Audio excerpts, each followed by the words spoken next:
I haven't made a Nofap video in a very, very long time. It's rather an awkward topic to talk about, especially now that people are starting to watch my video in my city, my friends, my cousins, my family's aunts and uncles. It becomes weird to talk about something that's this taboo and this sensitive to talk about, when in reality it shouldn't be. Like back when I was in elementary school, on the back of our planner for the day, it would say no to tobacco in big letters. Teachers would always tell us, guys, make sure you don't smoke. Peer pressure is a big thing. Make sure that if your friends are doing it, just stay away from those kinds of kids that are smoking and getting into this kind of drinking and stuff like that. And it's totally normal and socially acceptable to even be speaking about that. But the same exact time that you try to address the elephant in the room, which is pornography, everybody starts to turn the other way. They act like it doesn't even exist. Their face becomes red. It becomes very awkward and shy.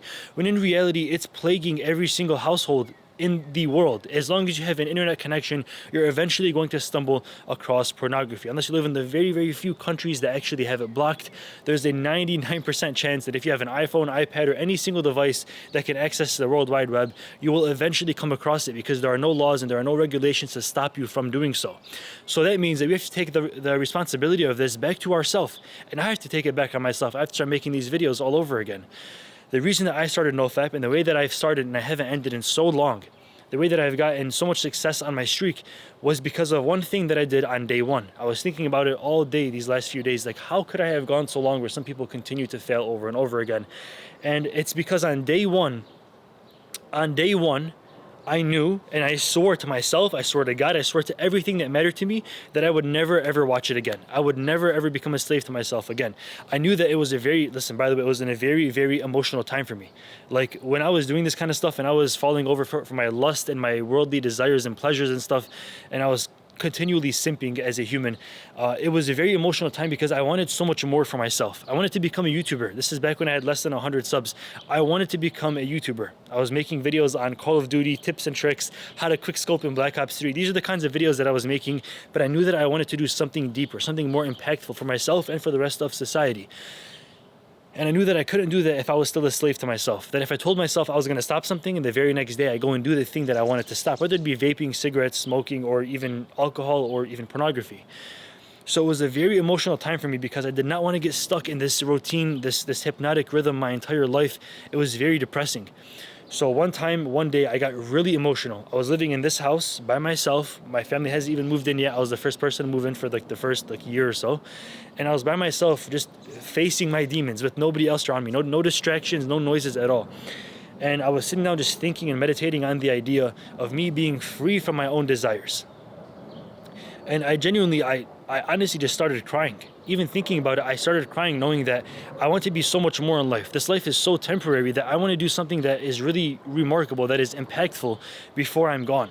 And I can't do that if I'm still being a simp, if I'm still lusting, if I'm still watching pornography on my phone and I'm still addicted to certain things. I have to get away from this stuff.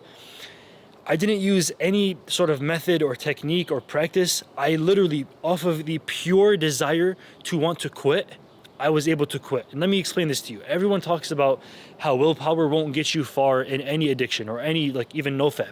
Just saying, you know what, I'm going to fight the urge every single day. Eventually, your willpower is going to decrease and decrease until you're too weak to fight the urge. And that's honestly the truth. I can stand by that totally. And I was realizing, why could I do it and some people couldn't? And I realized that I wasn't using willpower. That was my secret to Nofap. I wasn't using willpower at all. I got so emotional and I was so emotionally driven by this, and I wanted this so bad. I wanted to become successful in life and rid myself of my addiction so bad that I didn't even have to fight anymore. I was no longer at war. I wanted it, I was going to get it, and that's it. It was done. Every time the urge came after that, I didn't even have to look at it, think twice, feed it any thought. When the seed of thought came into my mind to go back to my addiction or to stay an addict or to watch those kinds of videos online, the thought was immediately shut down because my willpower, no, not my willpower, but my desire to become successful in life was grounded so deeply that I didn't even have to use the willpower that I could have. Because think of it as like a storage system. When you use it over and over again, it's like health points in a video game. It's eventually going to keep on dropping until you die, right? In a video game sense. But without using the willpower, you no longer have to fight. And the way that I did this was because I had a goal in life that was backed so deeply and I was grounded with so deeply on. I wanted to become a YouTuber and nothing was going to stop me. That's it. even if it was obviously watching porn online, or if it was lusting or simping, or even spending too much time on my phone, or smoking, drinking, or vaping, whatever it could be. Any of these acts were not gonna stop me from becoming a YouTuber. That's it. That was my main goal. I was tunnel visioned, I was focused. My phone, I changed my phone number, I lost contact with everybody except a few friends and my parents, and that's it. All I knew, I eat, sleep, breathe YouTube. That's it. So I wanted this. I wanted this so bad. I wanted you to watch these videos so bad that I was easily able to rid myself of my past self. We see a lot of times with people that they start counting days on Nofap. I myself included, I used to do this. It's not the best practice. They start to count days on Nofap. I'm on day 5, I'm on day 10, I'm on day 20. The problem with this is that when you count the days of Nofap, you're still a fapper. If you count the days that you're smoke free, you're still a smoker. You're just 20 days smoker free. So it's nothing more than a little temporary challenge. It's not going to actually change your life. You're just 20 days there, 50 days there, 60 days, good stuff, yeah. But I'm still, deep down, I'm still that smoker. I'm still that fapper. I'm still the person that watches pornography, and I'm addicted to it, and I'm compulsively viewing this stuff. Even though I know and I hate it and it's so bad for me, I'm still doing this stuff. That's why counting days is still owning up to the fact that you're the addict. But when you disassociate yourself with the previous addict that you once were but you are not anymore, you become free. You become fap free, or porn free, or drink free, smoke free. You become free from that past self. So you have to genuinely live that life. For an example, my closest cousin to me told me, he said, "What's your goal?" I said, 1 million subs on YouTube. He was like, "Okay, so start making 1 million subscriber content, and then you will get 1 million subs on YouTube." This is back when I was at 30 or 40,000 subs. And that stunned me. I just stood there for like 5 minutes thinking, holy shit, this guy's spitting. Make 1 million subscriber content on YouTube, and then you will become the 1 million subscriber YouTuber. So at the same exact sense, you can't be fap free if you're continually counting the days, because that's someone who faps. That's what someone who faps would do, right? If I'm making 50K sub content, I'm gonna stay at 50K subs. If I bump up my vision and I start making videos that are worth more people's time, then I will get more viewers and subscribers as a result of that. So you have to genuinely live the lifestyle as if you're already on a day 1,000 technically of Nofap to actually get to day 1,000. What would someone that is fap free do in their waking life? Would they wake up and check their phone the first thing that they do?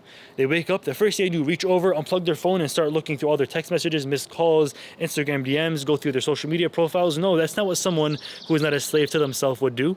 Their phone would probably be on the other side of the room. They'd wake up, use the bathroom, brush their teeth, start their day, go for a jog, meditate for a little bit, calm themselves, eat, and then maybe pick up their phone once their mind is at ease. Those little things, each and every single day, that's how you have to live your life. Stop counting the days. Stop watching more and more Nofap videos thinking that the more that I think about it and talk about it, I'm going to eventually stop. You have to eventually just disassociate with the person that's an addict, because that's not you anymore. When you get the urge, it doesn't even matter. Don't even entertain the thought. Don't even water the seed inside of your mind. Let it dry out and die.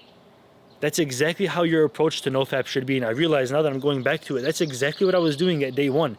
That's what made me successful after, I think it was 7 years of compulsively viewing it. It was from age 10, which I first started watching it at age 10 by accident. I was playing Miniclip and RuneScape and Wizard 101 and all these games online, right? And then eventually an ad pops up and I'm like, oh my God, what's this? So I press on it, and that led me down the rabbit hole for 7 years of becoming an addict. I was playing a kid's game. I was playing a child's game. I wasn't even looking for it. From age 10 to age 17, I was an addict. And at age 17, something sparked in me. Exactly what I taught you in this video, my secret. That's what sparked in me. I disassociated overnight, literally in one day, I disassociated from that person, no more. That's not who I am. I'm going to live the life as if I already have 1 million subs on YouTube. And eventually, God willing, I will get there if I live that lifestyle. If I continually make the 100K videos, I'm going to stay at 100K. If I make the day 5 lifestyle choices, I'm going to stay at day 5 and continually fail over and over again. People always ask me, bro, I keep on getting to day 7, 8, 9 every single time, every week. I go 7 days and I fail on day 7 every time. Why is that? It's because you're viewing this whole challenge as a challenge with a day 7 perspective. All you have in your mind is day 7. But you have to disassociate entirely and become the new human being and live your life as if you are truly lucid. Thank you for watching this video. Stay dreaming, stay lucid. I'm out. Peace. That was fucking amazing. Oh my god, I love this shit.